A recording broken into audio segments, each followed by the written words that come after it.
Being Your Best You with Dr. Keir. I'm exceptional, thank you. How are you today?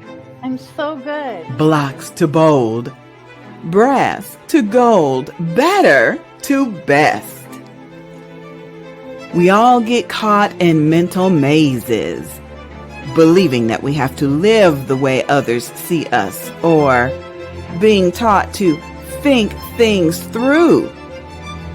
Dr. Keir is an agent of change using Geotran human programming and activations to quickly and easily release people from the automatic patterns and inner glitches that block their healthy, wealthy, happy life.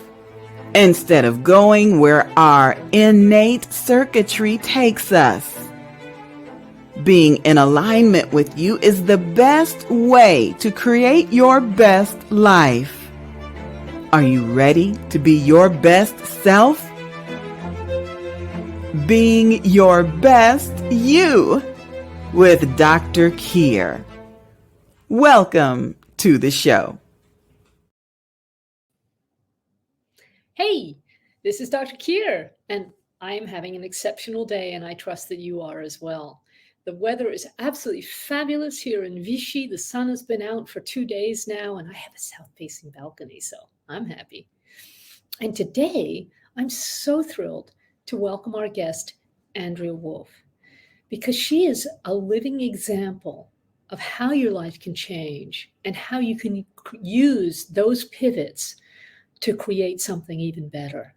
Better even than you knew you could be, than you knew that your life could be. And as a result, whoa, here she is on Being Your Best You to talk to us about how she has stepped into that excellent version of herself. So here she is. Hey, Andrea, I'm so excited and happy that you could join us today. Thank you. So am I. Thank you so much for this opportunity to share my story. Yeah, well, it is a very remarkable story now, and I know that it's one that a lot of women our age will really relate to. So yeah, I'm not exactly sure where to jump in. So just start talking. Okay, awesome. So let me start with the happy ending here. I am a recent cancer survivor, and it was a very, very, very meaningful and incredible journey that I went through. So I was diagnosed back in November 2021, the end of the year, towards the end of the year, with AAA negative breast cancer. So since I'm an overachiever, this is the most aggressive breast cancer you can get, in the sense that it's the fastest growing. Yeah, I've heard of this. Yeah. And we were in Spain when I first discovered. My husband noticed one evening when I was getting undressed, and then he kind of checked, and I had what turned out to be a 9-centimeter mass under my left breast, which is big. Again, overachieving. And so, but I made a decision not to wreck our vacation.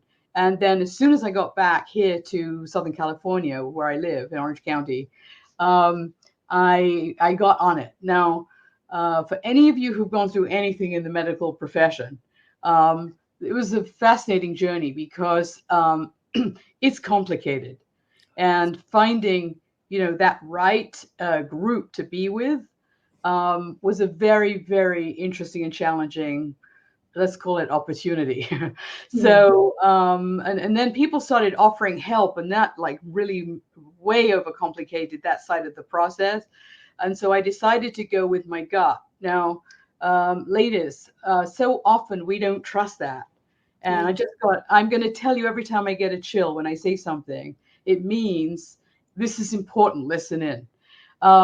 So I have an agent, and she strongly suggested a program, an insurance program to be in, and I trusted my gut and I went with it, and oh my God, was that the right decision? It started with a team of doctors wise with my oncologist. So not all doctors are created equal, as you all know, right? You all know that. Um, I was paired with an oncologist. So listen into this craziness. She had an amazing, she still has, she has an amazing sense of humor. My kind of people, right? My kind of people. She's optimistic in every fiber of her being. And what a great, for a big, scary start that I had, like shocked to be diagnosed with such aggressive cancer. She just said, it's going to be okay, Andrea. We're going to get through this. And just with the chemo, we're going to get rid of the mass. I'd never heard of that before. So, okay, then I'm on board. So treatment was in three parts. It was chemo first, then a break. My husband took me on trips everywhere in these breaks. And then second part was I had a double mastectomy, so surgery, and then a break, more travel. And then the last part was radiation, 33 treatments of radiation, long haul. So going back to the beginning, so I hope you've noticed I have sort of a devilish sense of humor here. So I hope you giggle with me here. So most people would be like really focusing on like chemo. The thing that I was most, that's really like was in my face, was I'd heard that you throw up with chemo. And the first thing I said to my oncologist when I met her was, I have something really important to tell you, and I will do that is that I will do anything, and I mean anything, not to throw up. To which she giggled. Imagine that. She giggled and she said, Andrea, we have stuff for that. And she prescribed Compazine. And now I took the Compazine all the way through chemo. And whilst it was challenging because it was so strong, the chemo, I was getting the strongest chemo on the market, like aggressively. So kick it, and it worked. And I made it through without throwing up once, not once. Good job. Now, I thought that was a miracle, but I've since heard of other people who actually threw up all the way through taking Compazine. So this is where I want to really make a really big point here. Yeah. Right at the beginning of getting diagnosed, I realized that this was, as you know, I've been a business and personal coach for over 35 years. Right. A long time. And I've been coaching men, women, going all of it, but now I'm focusing on women. And here's what I know from coaching women is we can default to worry, fear, and self-doubt really quickly in all kinds of circumstances, not just cancer, right? So I realized that I had to do something to stay conscious here, to stay awake at the wheel.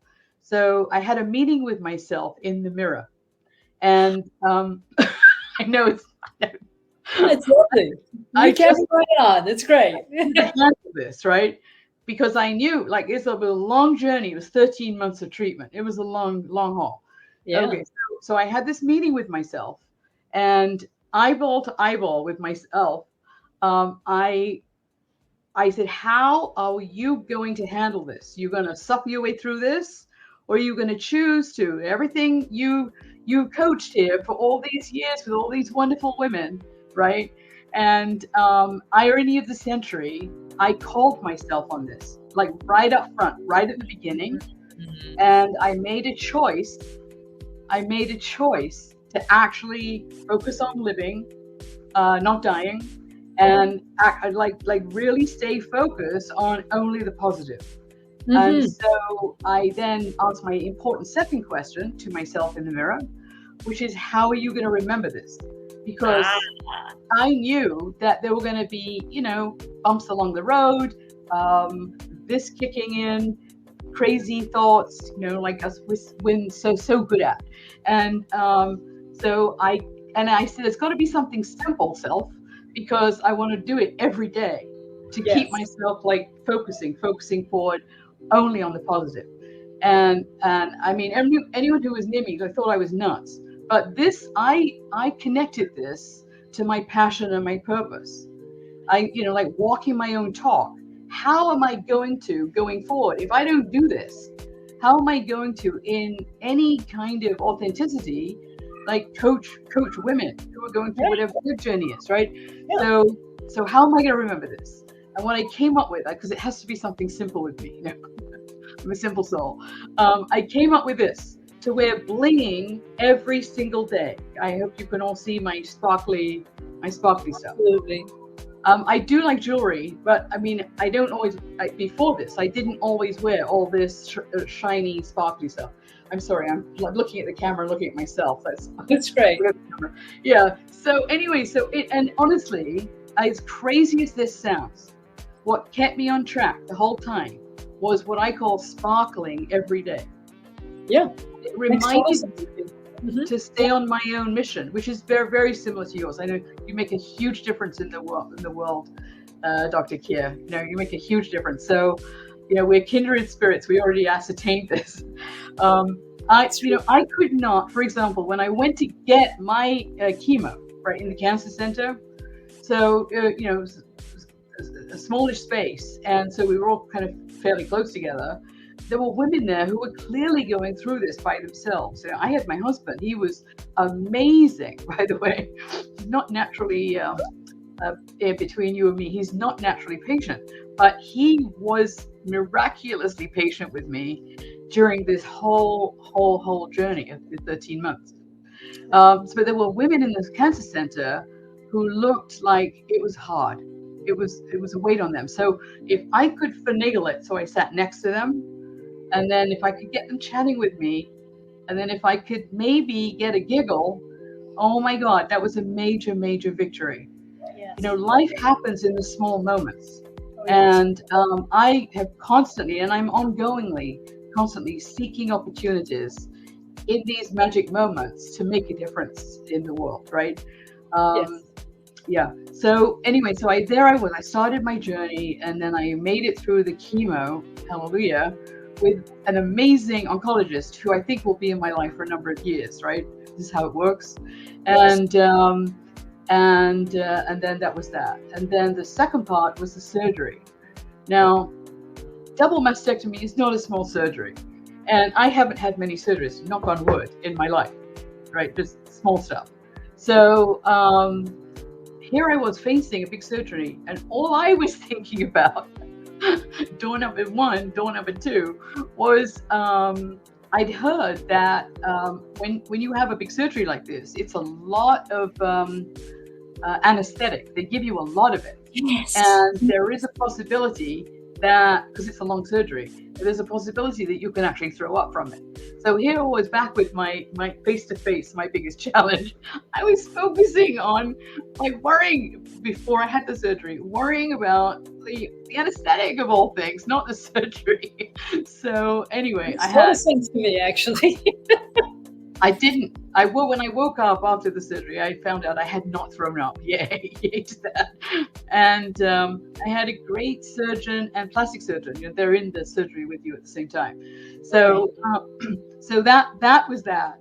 And then my last phase was the radiation. Now, interestingly enough, a really dear friend of mine, a lovely, lovely, lovely woman, she had more minor cancer than I was facing. Yes. much bigger, but she was just starting a short series of treatments for radiation. She was finishing her treatment, and what she said to me, because I interviewed tons of people, right, to get info, I found that going online it depressed me. It was too much complicated data I didn't understand anyway. So I actually spoke with women. I mean, this is actually the main way I made it through. Anyway, so back to the radiation. So she said, well, here's the main side effect, Andrea, that I'm having is that I have the treatment and then I have to go home and go to bed. I'm so wiped out. And so I interviewed a couple of other people. They had similar or not quite similar, but anyway, so I determined that I was going to make it to radiation. Like if I'd done like the other two, why not this one, right? So I'm making it through this, and I'm not going to have to go to bed, right? I'm going to make it through. And so I started with this in the radiation, and whilst I did get tired, I mean, it does make you tired for sure, but I really didn't have to go to bed once. It wasn't that kind of wipeout tired. And so I downsized my business because I definitely couldn't be on back-to-back Zoom calls like I was doing before. And my clients were great about it. It's all fine. And so then, during this journey, to share, I couldn't just do nothing. I'm not wired that way. I cannot just do nothing. So I'm thinking, like, what can I do? What can I do? And I started actually at the cancer center while I was getting the chemo, because you're there for hours. I started like writing some notes about my journey, right? And I didn't know what I was going to do with them. But then I started taking shape. And then I heard about something called short books, right? Which are maximum 50 pages. Yeah. And I thought, well, in today's world, especially us women, we don't want to read a huge volume. I'm going to create something. So long story short, what I did is I created a short book. Well, let me say this first. I actually love the Chicken Soup for the Soul series because there's short chapters in them. They're bigger books than I was intending. But it seemed like a brilliant idea to me. So I said, well, while I'm thinking of short book, maybe I can do a series of short books. But the first one will be about somehow about my journey, right? At the beginning when I first had the idea. So anyway, long story short, I created the book series. It's called Simple Wisdom for Super Smart Women. Ladies, are we not super smart? Which usually means we make things more complicated than they need to be. Right? And so I love that title because it so fits. Like every single women business owners, women executives, women, who are stay-at-home moms, like we're all like exactly what the book title, the book series title is. Yeah. And so then the name I came up with for the first of these short books in the series is Making It Through Cancer and Other Life Challenges. Now, here's the thing about every single chapter in the book. It applies to everything in life, any challenge you're going through. Absolutely. It's not only cancer, but ladies, if there's any of you out there listening to this incredible interview, I really, really hope that you will get my book. And so I see there's a question about the insurance policy that I secured. Yeah, so what was recommended to me was United Healthcare. And so it's both HMO and regular. And I honestly, here's what I want to say to you about this. I paid almost nothing the whole year. Miraculous. I have no idea how they worked that out. But it is amazing. And I can keep, even though now the HMO has lost their contract with United Healthcare, I can still keep the same doctors now because they've been treating me, so I can stay with them. Right. So it's a continuity thing. It's beyond amazing. It's beyond great. I highly, highly recommend it.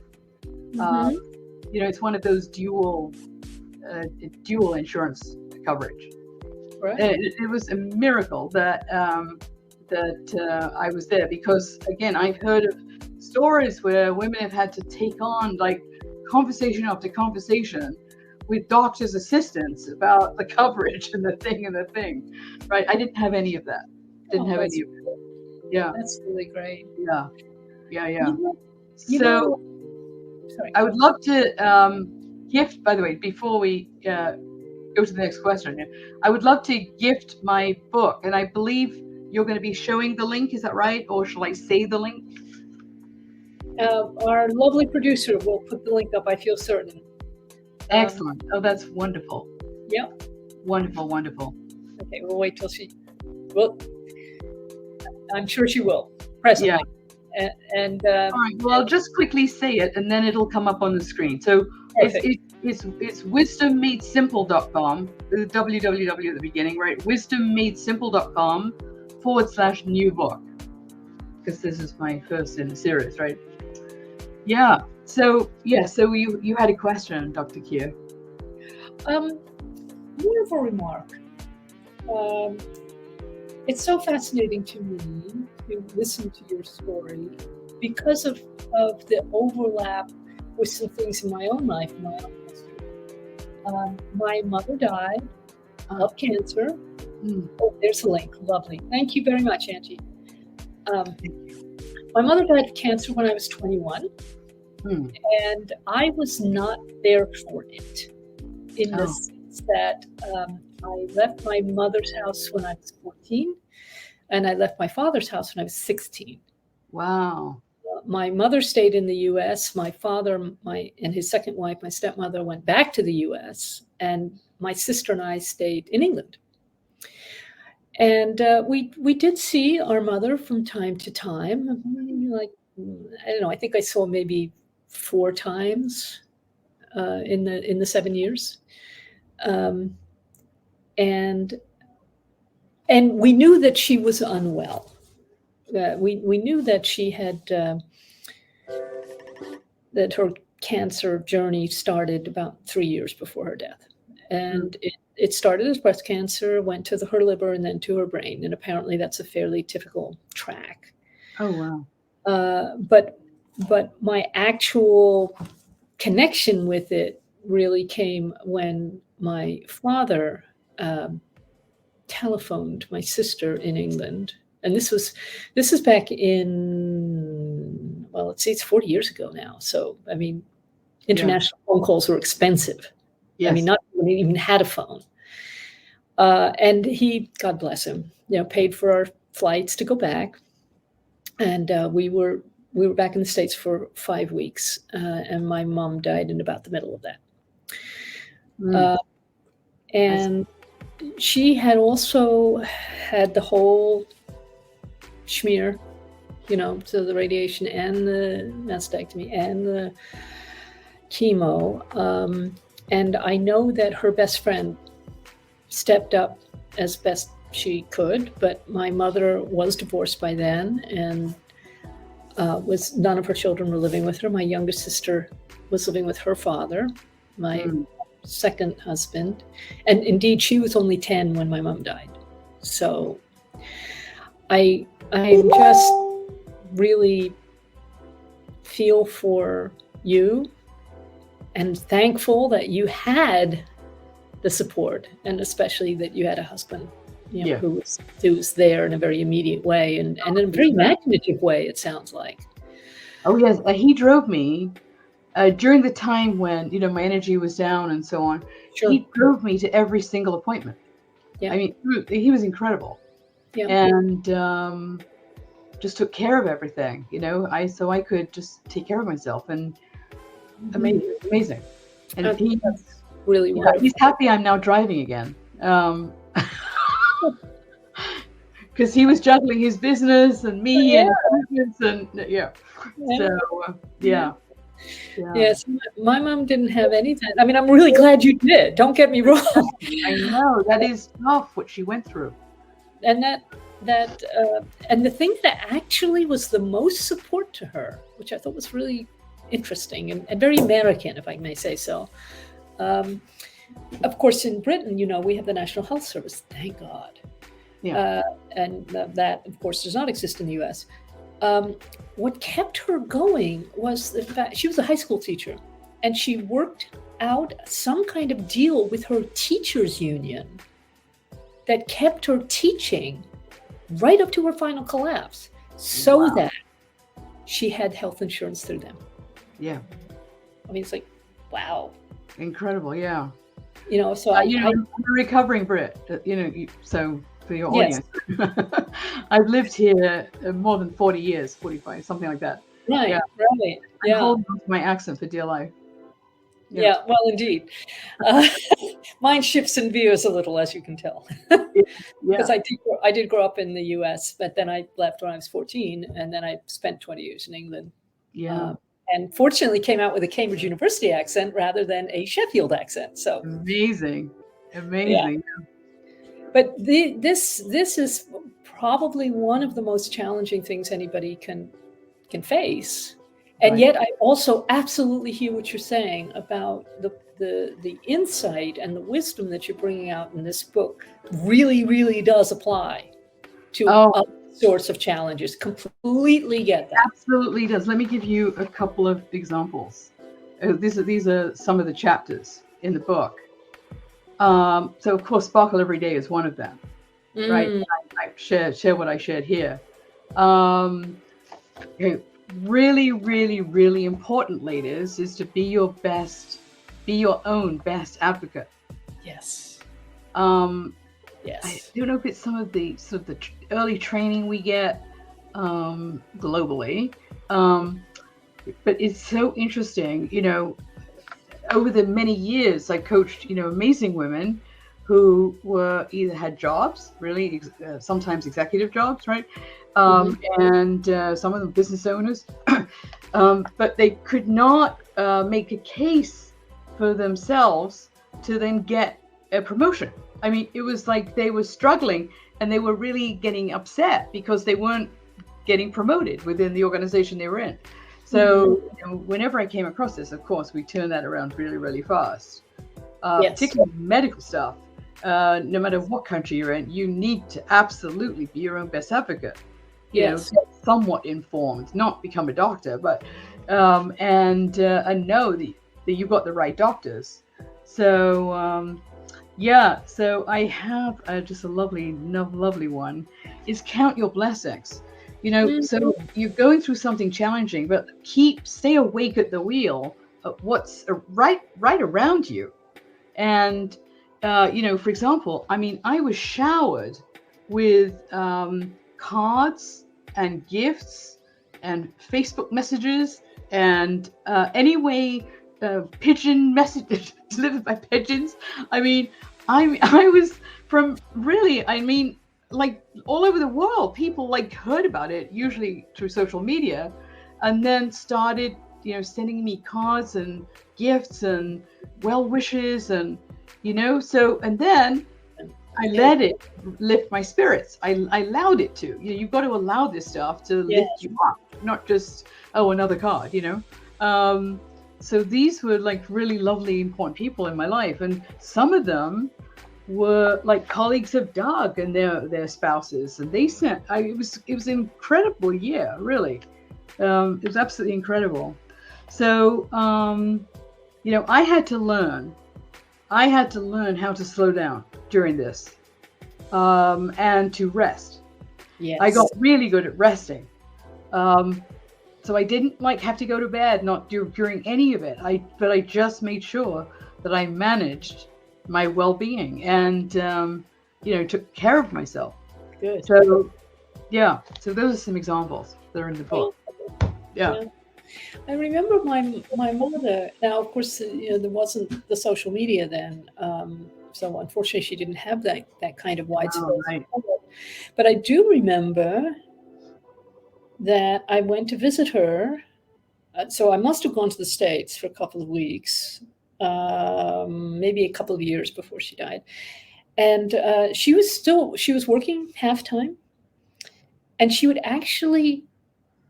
worked in the high school in the same town that my father lived in. And she would actually go to their house because it was only a mile away from the school and rest for a couple of hours before she felt able to drive herself home.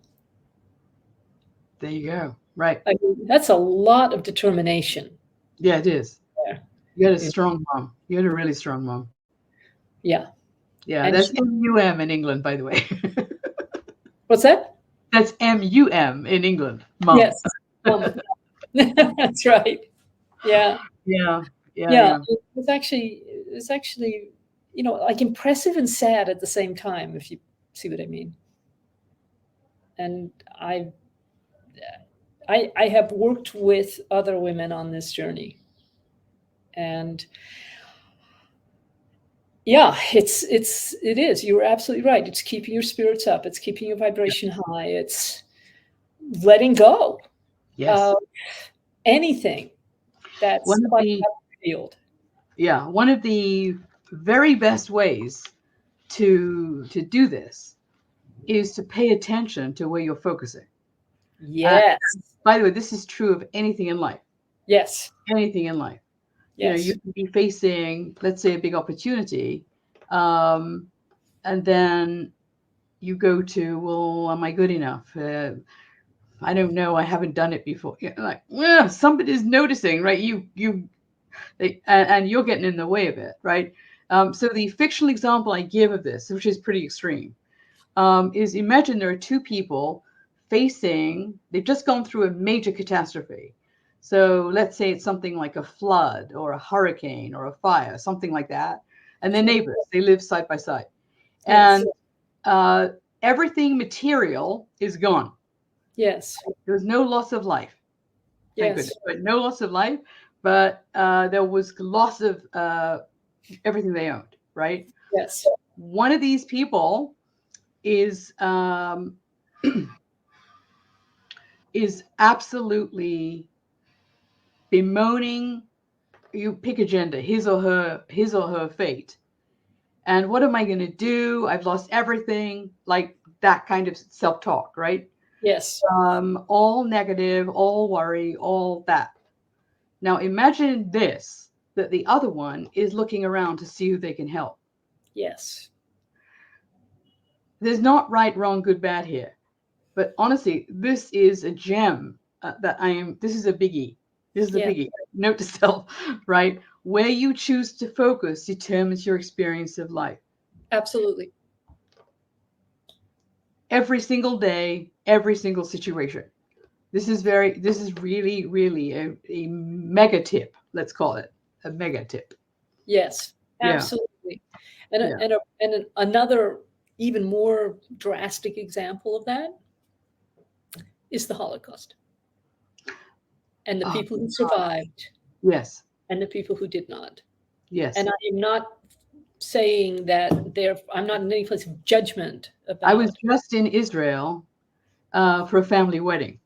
And it's funny you say Israel, because it's very much in my being right now. It was an incredible trip, a reconnect with family members and then their kids and kids of kids. This was an amazing, amazing trip. But on the last day, the reason I thought of Israel, on the last day, Doug, my husband, had organized a private guide in a museum called Yad Vashem.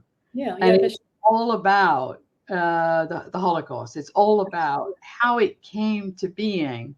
And it was, I was like, had tears in my eyes during the whole, we hired him for an hour and a half. He stayed with us for 3 hours. He was a brilliant, brilliant man. And it was just incredible.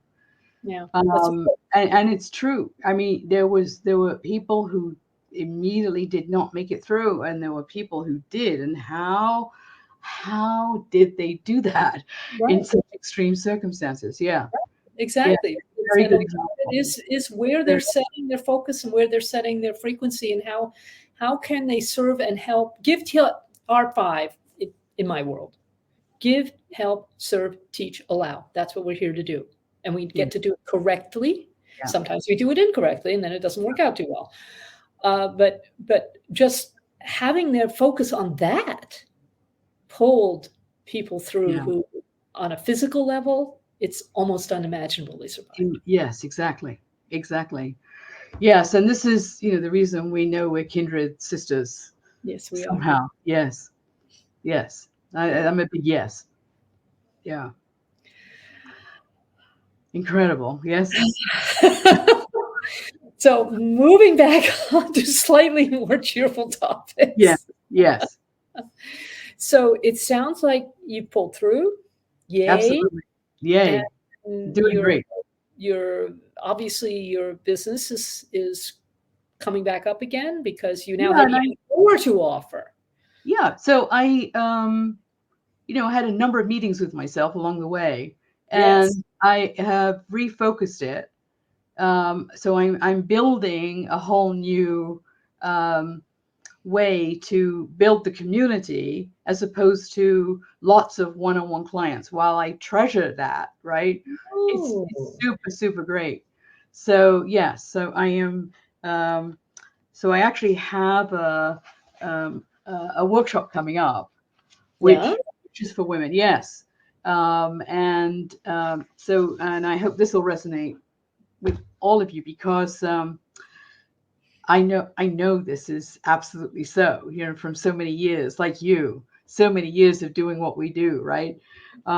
Okay, so this is all about identify your imposter syndrome. Mm-hmm. You can't change anything unless you like notice it and Yes. identify it like what it is. And so most of us incredibly wonderful smart women, um, here's what we do. I'm including myself here. Like I've been a coach for over 35 years. When I started coaching, nobody knew what it was, and it was I had to like help them understand it before they'd hire me, right? So it's different to therapy. It's very different to therapy. Oh, yeah. I Yeah, had the and same problem with Geotran is that I have to explain it before people yeah, understand the value it's going to give them. But yes, you were right. saying And workshop. as I was sort of all those years ago, and then I'm every so often I go like, Andrea, who do you think you are, to do this, whatever this new stuff is.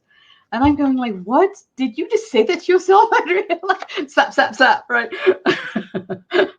So this is in all of us. It's a voice from the past, Yes. um, maybe from sort of parental influences or like, school and kids. But anyway, this kind of self-doubt, this, you know, um, less than supporting yourself. So anyway, this workshop is about identify your imposter syndrome.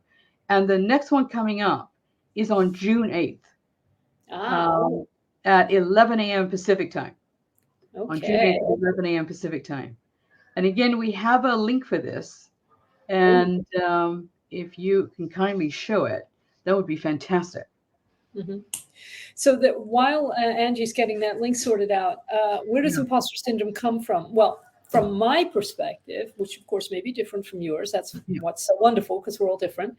Yeah. Uh, that seems to me to very much come out of the subconscious, and the subconscious really takes root before the age of 10. So typically, that's really going to come from the beliefs and opinions and general pattern making of the people around you. So that could be your parents and your siblings, but it could also be a genetic line thing. It could also be a social or cultural or even All of religious that.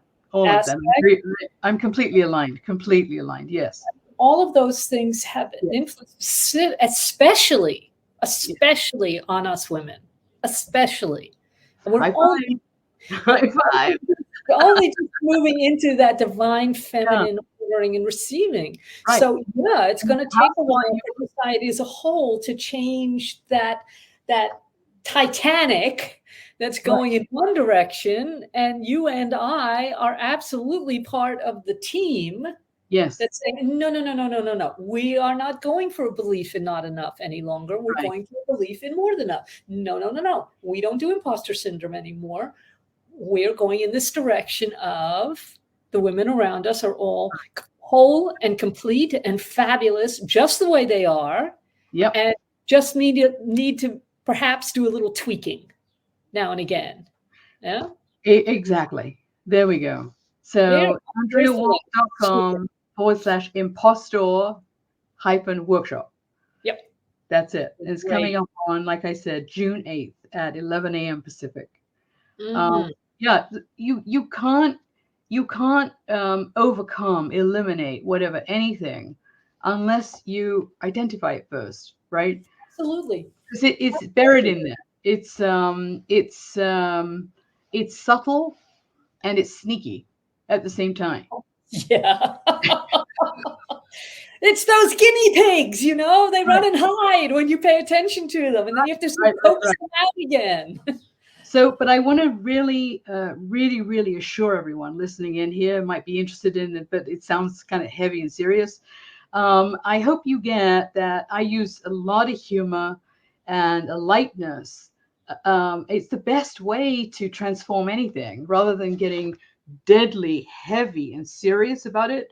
That won't move you anywhere. So just know that this is going to be fun and lighthearted, nothing heavy or critical. Probably this is not going to be broadcast until July. Do you have a date after June the 8th that you've got lined up? I do. I have another June date, and then I have 2 dates in July. Do you want me to give those too? Yes, please. What were your dates in July? So it's Thursday, July 13th at 11 a.m. Pacific, all Pacific time. Yep. And Wednesday, July 26th at 2 p.m. Pacific time. Great. Okay. So we will make sure that information is actually posted when we post this interview. Oh, there she is, our wonderful Angie B. Thank you. Thanks so much. So good. Yeah. Yeah. So, lead time is, good on one level, but on another level, it's like we have to keep that in mind when we're posting dates, obviously. That's great. Yeah, thank you for that. Thank you. Yeah. But in any case, dear listener, dear viewer, if you go to andreawoolf.com, all the dates will be up. Yes. You just need to look for that imposter workshop page. Exactly. Yes. I'm sure that they'll be keeping that up to date. And it sounds like an absolutely fabulous workshop to attend. Absolutely. Oh yeah, I really dug in to dissect and share my sayings through this, so that you've got something to anchor to. Yes. Yeah. Yes.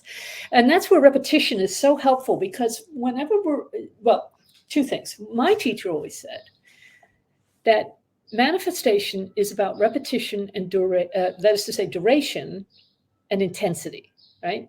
So repetition. So we have to repeat things, but they have to be long enough for them to take hold, and we have to repeat them enough times for them to take hold. Right. But there also has to be a certain intensity about it. Right. And the way I see it is that we're consciously creating new channels in the energy field. Yeah.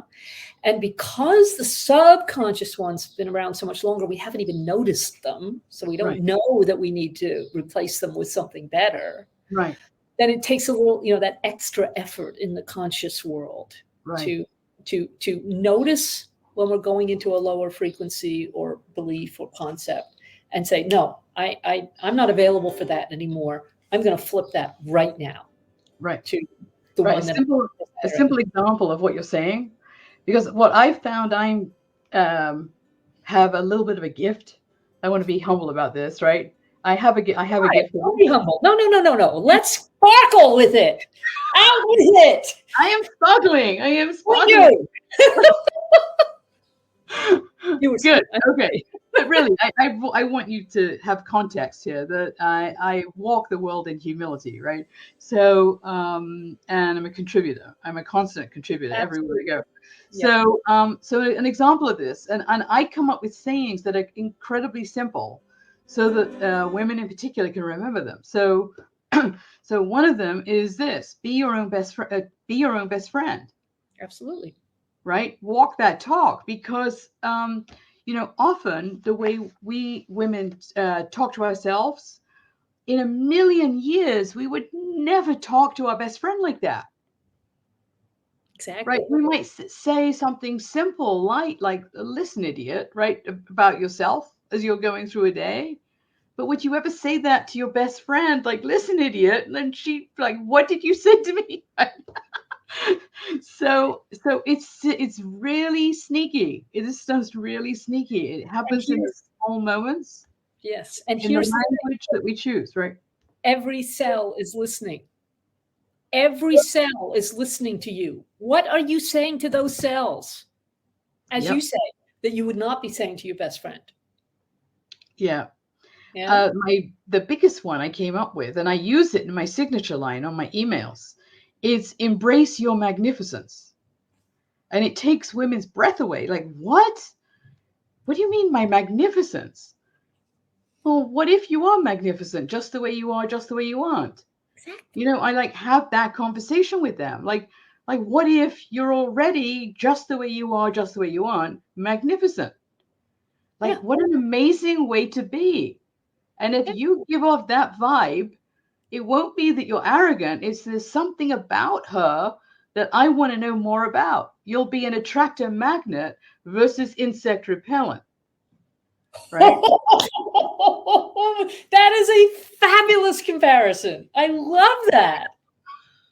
I have a lot of these. I have a lot of them. Great. Bring them on. It's Yeah. fantastic. Yeah. Yeah. But that Yeah. is also what I'm saying to my clients. This is Yeah. so important that you manage your mind. Yes. Oh The my God. battlefield is in the mind. It's not out there. It's in here. Yeah, yeah. And then there's things to pay attention to. Like, this is a slightly different topic. But it's all about the power of gratitude. Yes. And if you're walking this earth grateful for everything you've experienced, grateful for your family, your friends, your community, grateful for the work that you do. If the list is endless, right? There's always something to notice. Yes, we were just recently at a wine event up in Sacramento with very, very dear friends, and they took us to an amazing winery. And there was one amazing woman working there, but she's an incredible woman. And when we walked in, so there was a private room which this lady took us to, and it was like all red velvet, and it was all like really lovely. And then there were cases with glass with items that they actually sold at the winery, and some of it was jewelry. And I noticed. I wasn't sure what it was. It's actually a brooch, and it's also got a chain, so it's a necklace as well. Right. Yeah. And I noticed it. And my husband's like really generous and so on. Like, and I wasn't going to get it, but I was just admiring it. And the next thing I know was he was buying that for me, and we made it an early birthday present, right? Because I got a birthday coming up in July. It's months away. But because it's so special. It's an amazing, good sized butterfly all in crystals. It's absolutely incredible. I almost wore it, but I thought it might be too much for today. Oh, no, never too much. You carry right on. That's absolutely perfect. Yeah, I was in a red mood. So yeah. So anyway, it was, just how you can manifest stuff just by, the attitude of gratitude. Yes. I'm so grateful to be there, and it was such a great experience. And I noticed this thing, and then Doug noticed it, and the next thing I know is he got it for me. Wow. Yeah. Fantastic. Yeah. Wow. Yeah. Hey. And I think that's connected. I actually got an early birthday present. My birthday is actually next week. But, my best friend actually heard my hint. So he got me a new laptop. God bless him.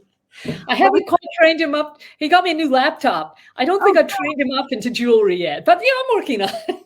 Oh my God, that's amazing. That's an amazing gift. Yeah, bless him. Yeah. It's a MacBook Pro.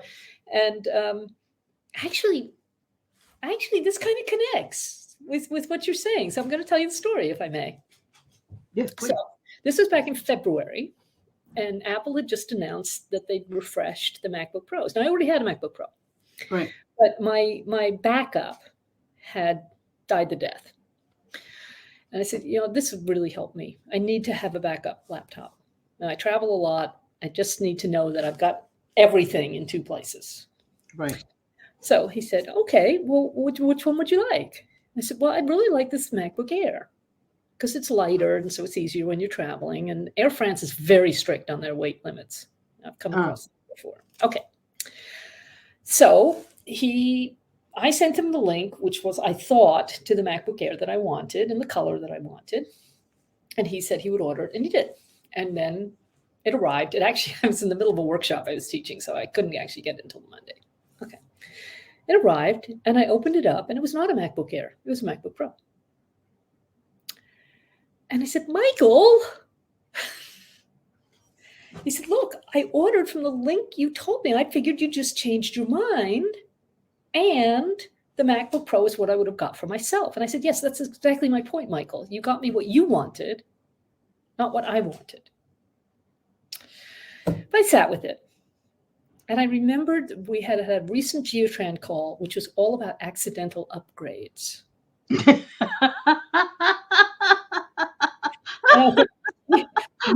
know that self-talk? It's like, oh, Keir. Oh my God. The universe just handed you an order of magnitude better computer, and you're complaining. Are you kidding me? I called up Michael and I said, thank you for that accidental upgrade. Bravo. I really appreciate it. Bravo. And even the other day, I was coming back from Provence, and I couldn't find the train, and then I wasn't at the right end of the track to be in the carriage because it was the TGV, and there's always reserved trains. And I said, what should I do? And the person on the platform said, just get on the train. Get on the train, and you can walk through the cars to get to your carriage. And I said, okay. This is all this in French, you understand. So I'm never quite sure that I totally am understanding what's being said to me. I speak French and Spanish, but yeah. There you go. And so I got on the train, and I started going through the train. And the train, it was actually two trains butted together. So I said to the first staff person I came across, what do I do now? They said, just sit there. Just sit the first place that's empty. Just sit down and wait for the conductor to come by. Okay. Just then, the conductor came by. And I said, Je suis désolé. I have made a mistake here. I was not able to get onto the right end of the train. I tried to go through the train, but the train, here's my ticket. And he looked at me and looked at the seat and said, you're in first class. Which I kind of worked out from the fact that the seats were large and luxurious, and I had somewhere to plug in my computer.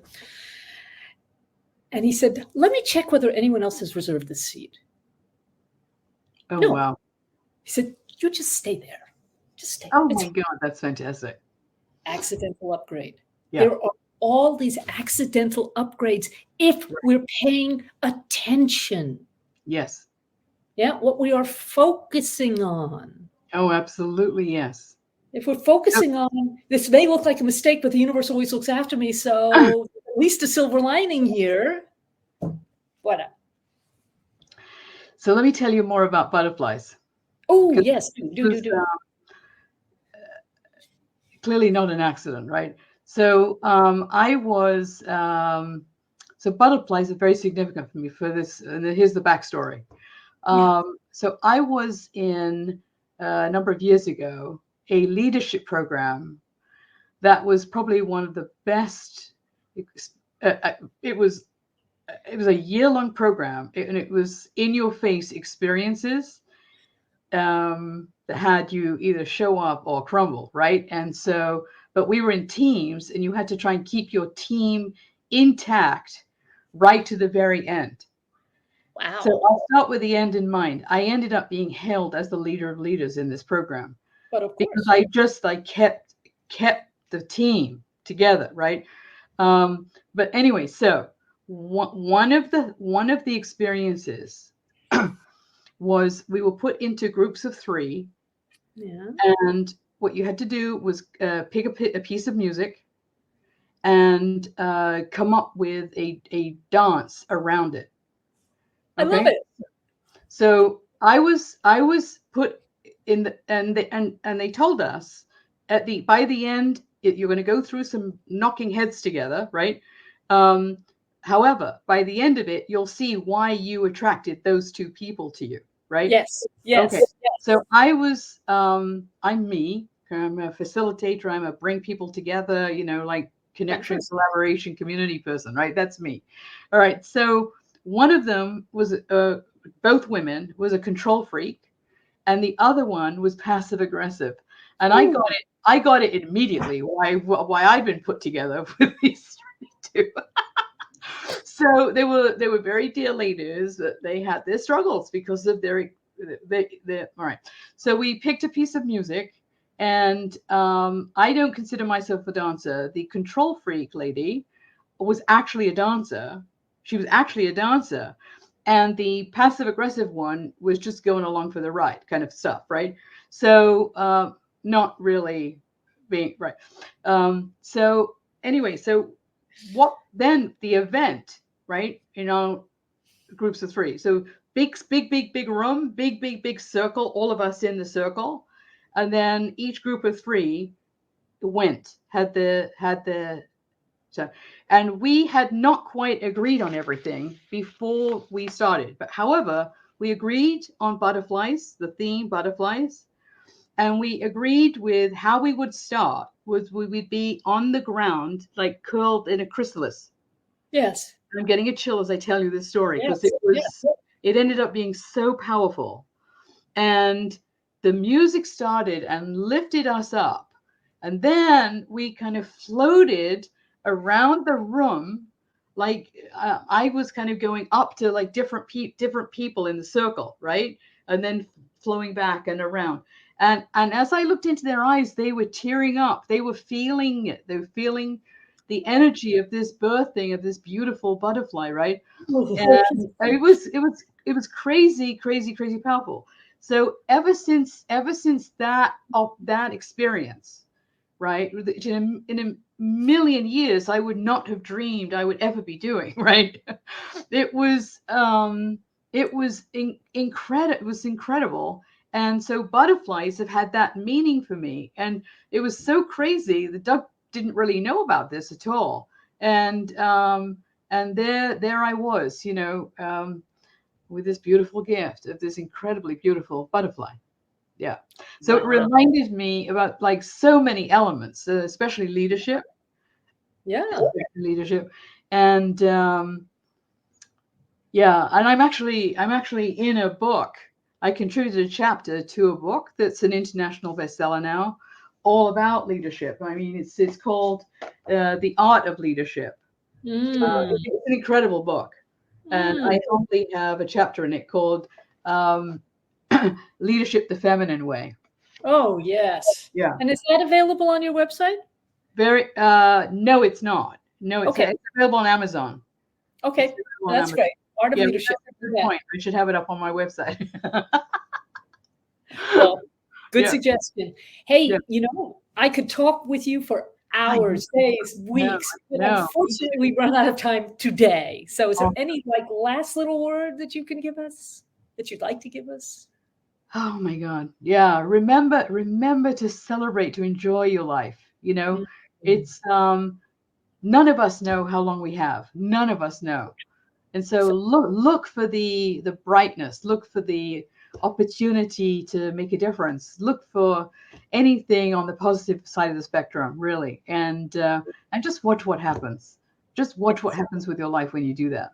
Yeah, absolutely. Thank you so much for joining us here today. I really appreciate it, Andrea. I know we'll have other conversations in the future. Many, yes. Yes. Thank you so much. Thank you, everybody. Yeah. So good night, everyone, and we'll see you next week. Bye.